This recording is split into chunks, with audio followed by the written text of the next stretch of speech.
Halo teman-teman, saya Yosefina Stefania MSD. Saya Carolina Dambo dari kelas 11 IPS 5 SMAK Syuradikara ND. Video kali ini kami akan menjelaskan tentang bencana tsunami dan tindakan mitigasi yang dilakukan dalam bencana tsunami.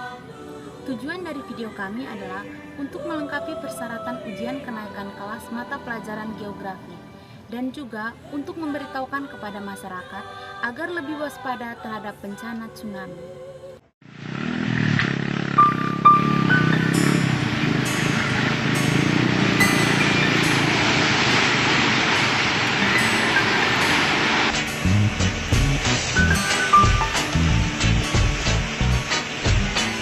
Perjalanan ini terasa sangat menyedihkan. Sayang engkau tak duduk di sampingku kawan. Banyak cerita yang mestinya kau saksikan di tanah kering bebatuan.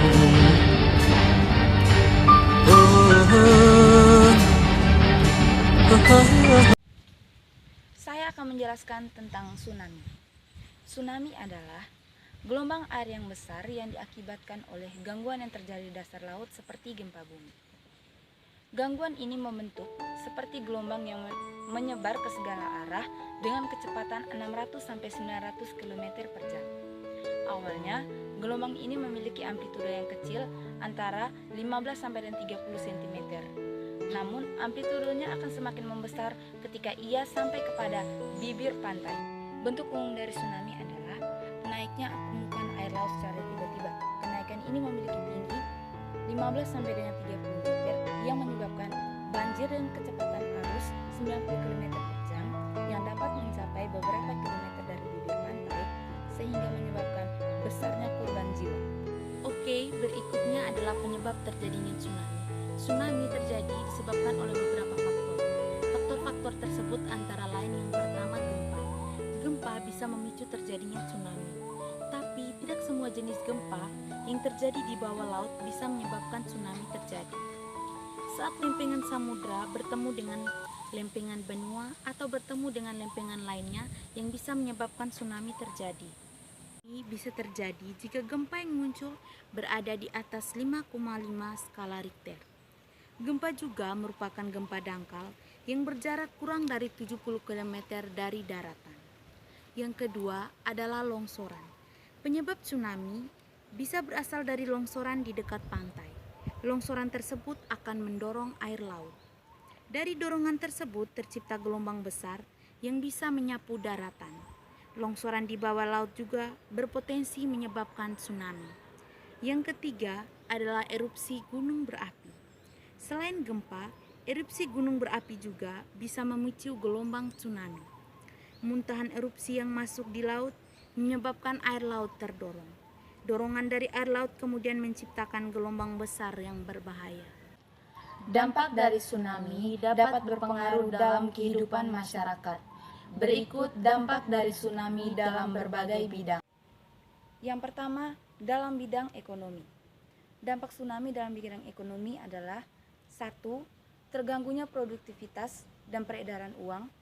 Yang kedua, konsumsi rumah tangga melambat. Yang ketiga, hilangnya pendapatan domestik bruto. Yang keempat, terjadinya defisit dalam neraca perdagangan karena kurangnya permintaan pembeli akibat rusaknya berbagai fasilitas yang menjadi sarana perdagangan. Yang kelima, terhambatnya kegiatan distribusi. Yang kedua, dalam bidang sosial.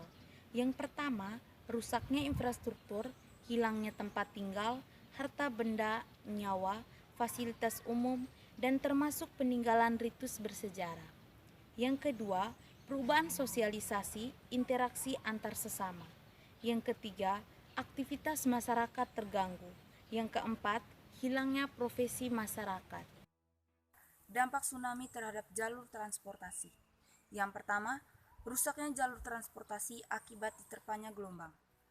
Kerusakan ini melumpuhkan seluruh aktivitas masyarakat, baik itu yang menggunakan kendaraan maupun yang tidak menggunakan kendaraan.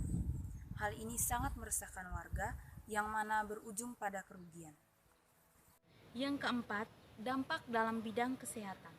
Selain kerusakan fasilitas, tsunami menimbulkan pengaruh terhadap kesehatan masyarakat, yaitu yang pertama, munculnya berbagai penyakit pasca tsunami. Yang kedua, fasilitas air bersih dan sanitasi lingkungan yang kurang baik. Yang keempat, trauma kejiwaan.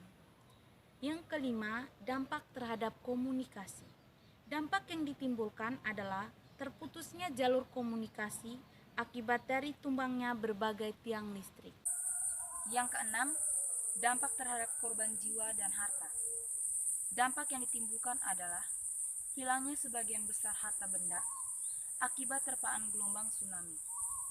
Adapun dampak lainnya yang paling parah, yakni munculnya korban jiwa.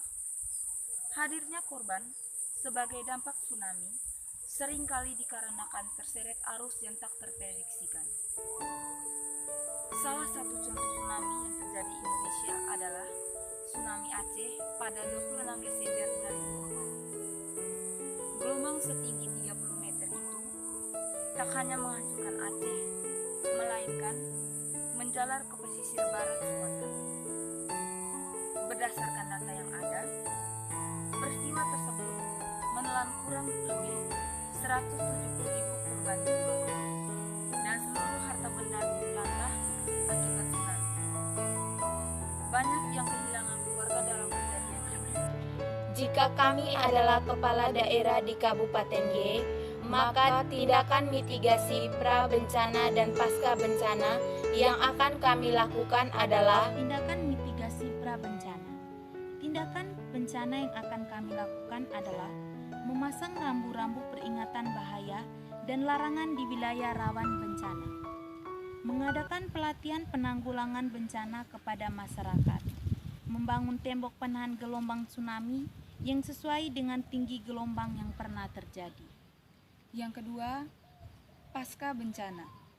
Tindakan yang kami lakukan pasca bencana adalah yang pertama, membersihkan daerah yang terdampak. Yang kedua, memastikan kesehatan masyarakat. Yang ketiga, mengerahkan tim Basarnas untuk mencari, menyelamatkan dan menolong masyarakat, baik itu yang telah meninggal maupun yang masih hidup. Yang keempat, memberikan fasilitas serta sarana untuk masyarakat yang terdampak. Kesimpulan yang dapat kami ambil adalah gelombang tsunami adalah gelombang air besar yang diakibatkan oleh gangguan di dasar laut seperti gempa bumi. Ada beberapa dampak bencana tsunami, yaitu dampaknya terhadap berbagai kehidupan manusia. Contohnya, berdampak pada ekonomi, sosial, transportasi, dan komunikasi. Pesan kepada masyarakat agar dapat melakukan mitigasi secara sadar dan mandiri. Masyarakat diharuskan agar selalu waspada dan bersiap siaga terhadap bencana yang akan terjadi di kemudian hari. We got history, got me feeling the